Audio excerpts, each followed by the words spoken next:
the Buddha took a walk along the forest path, simply enjoying the beauty of the earth. At a crossroad, he saw a man in grief, praying earnestly. The man recognized the Buddha and fell on his knees.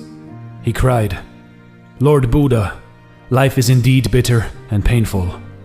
I was once a man with great wealth, living a life of ease and happiness.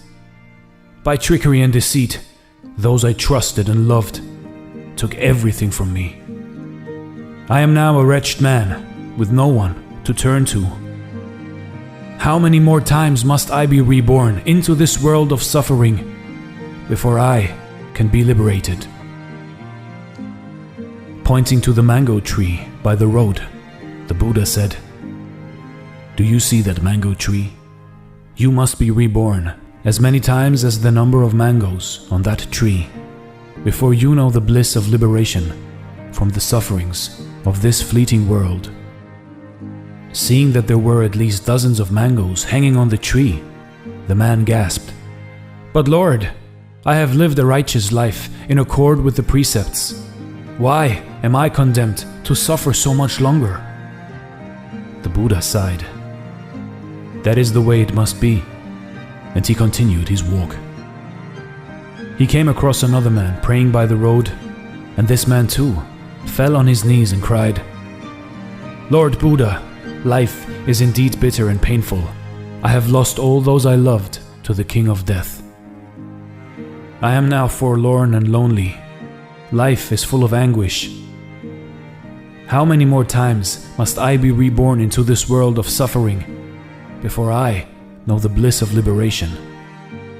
The Buddha pointed to the field of wild flowers along the road and said, "Before you know the bliss of liberation from the sufferings of this fleeting world, you must be reborn as many times as the number of flowers in that field."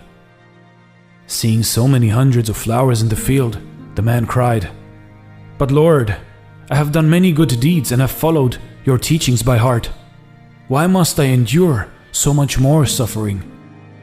The Buddha sighed. "That is how it must be," and he continued on his way.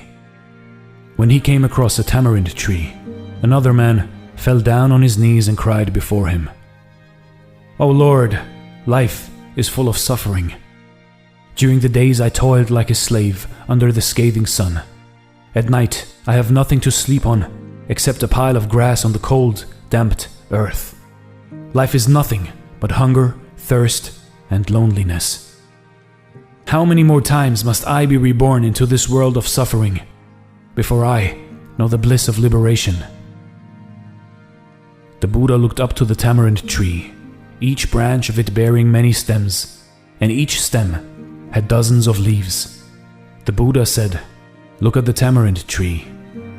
Before you know the bliss of liberation from the sufferings of this fleeting world, you must be reborn as many times as the number of leaves on that tamarind tree."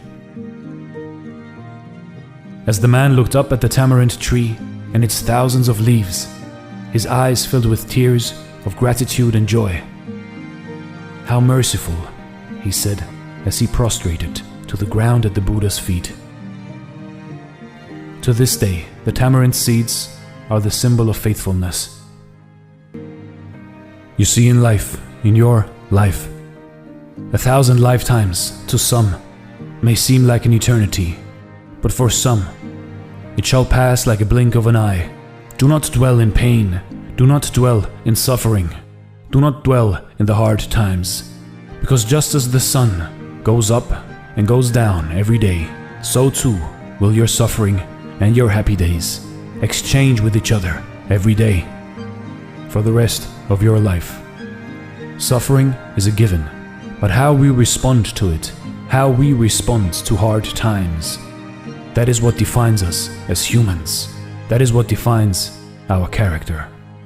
Be happy even during the worst days, and remember that after the darkest hour of night, the sun always reappears